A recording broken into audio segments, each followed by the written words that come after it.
జగన్ మామయ్య అంటూ 5 ఏళ్ల పాటు చిన్నపిల్లలతో అత్యంత నీచమైన రాజకీయం చేసింది వైఎస్ఆర్ కాంగ్రెస్ పార్టీ. ఆ చిన్నపిల్లలకు సంబంధించిన అమ్మఒడి లాంటి కార్యక్రమాల విషయమై ఏర్పాటు చేసిన అధికారిక బహిరంగ సభల్లో రాజకీయ ప్రత్యర్థుల వ్యక్తిగత జీవితాలకు సంబంధించి జుగుప్సాకరమైన వ్యాఖ్యలు చేసేవారు అప్పట్లో వైఎస్ జగన్మోహన్ రెడ్డి. అది ముఖ్యమంత్రి హోదాలో ఉంటూ. ఆ చిన్నపిల్లలతోనే టీడీపీ పైన, జనసేన పైన రాజకీయ విమర్శల్ని వైసీపీ చేయించడం చూసాం. మరీ ముఖ్యంగా చంద్రబాబు, లోకేష్, పవన్ కళ్యాణ్ మీద చిన్నపిల్లలతోనే నీచమైన వ్యాఖ్యలు చేయించిన వైసీపీ ఏం సాధించింది? అధికారాన్ని అడ్డం పెట్టుకుని చిన్నపిల్లల్ని మాయ చేసి ప్రలోభపెట్టి రాజకీయ ప్రత్యర్థుల మీద విమర్శలు అయితే చేయించింది, కానీ ప్రజల మన్ననల్ని పొందలేకపోయింది వైసీపీ. ఆ పబ్లిసిటీ స్టంట్లు అన్నీ వృధా ప్రయాసగానే మారిపోయాయి. ఐపాక్ టీం కనుసన్నల్లో వైసీపీ నడిపిన చెత్త రాజకీయం చెత్త బుట్టలోకి వెళ్ళిపోయింది.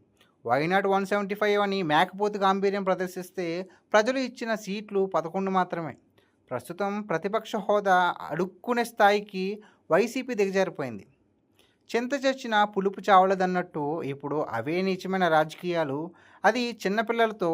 నిన్న విజయవాడ వెళ్ళి జైల్లో గన్నవరం మాజీ ఎమ్మెల్యే వల్లంనేని వంశీని పరామర్శించిన జగన్ ఈ క్రమంలో చిన్నపిల్లలతో కూటమి ప్రభుత్వంపై విమర్శలు చేయించారు.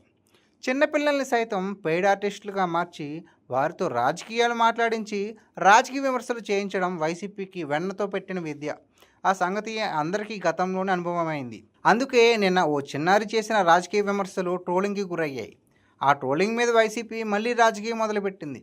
చైల్డ్ అబ్యూజ్ అంటూ సోషల్ మీడియాలో ట్రెండింగ్ చేస్తుంది వైసీపీ. ముక్కుపచ్చలారని చిన్నపిల్లల్ని పెయిడ్ ఆర్టిస్టులుగా మార్చి వారితో రాజకీయ విమర్శలు చేయించడం కదా చైల్డ్ అబ్యూస్మెంట్ అంటే. పసిపిల్లల్ని రాజకీయాలకు దూరంగా ఉంచాలన్న కనీస సోయలేని వైసీపీని అసలు రాజకీయ పార్టీగానే గుర్తించకూడదు. ఇది సోషల్ మీడియా యుగం. రాజకీయ విమర్శలు ఎలా ఉంటాయో ప్రత్యేకంగా చెప్పాల్సిన పని లేదు. తెలిసి చిన్నపిల్లల్ని పెయిడ్ ఆర్టిస్టులుగా మార్చే ప్రయత్నం వైసీపీ ఎందుకు చేస్తోంది? తన నీచమైన రాజకీయానికి వైసీపీ చిన్నపిల్లల్ని కవచంగా వాడుకోవాలని చూస్తుండడం అత్యంత హేయమని రాజకీయ పరిశీలకులు అభిప్రాయపడుతున్నారు. తాను ముఖ్యమంత్రిగా ఉన్న సమయంలో వైఎస్ జగన్ తన బహిరంగ సభలకు చిన్నపిల్లల్ని ఎలా వాడుకున్నారో ప్రత్యేకంగా చెప్పాల్సిన పని లేదు కదా. ఎండలో నిలబెట్టి వారితో పూలు చెల్లించుకొని తన పేరుతో పాటలు పాడించుకొని తనకు అనుకూలంగా మాట్లాడించుకొని చిన్నపిల్లల్ని హీనాతిహీనంగా చూశారు వైఎస్ జగన్. జగనాసుర పాలన అంతమైన పసిపిల్లలతో ఆ జగనాసురుడి వికృత రాజకీయ క్రీడ మాత్రం ఆగలేదు అంటూ టీడీపీ విమర్శిస్తోంది.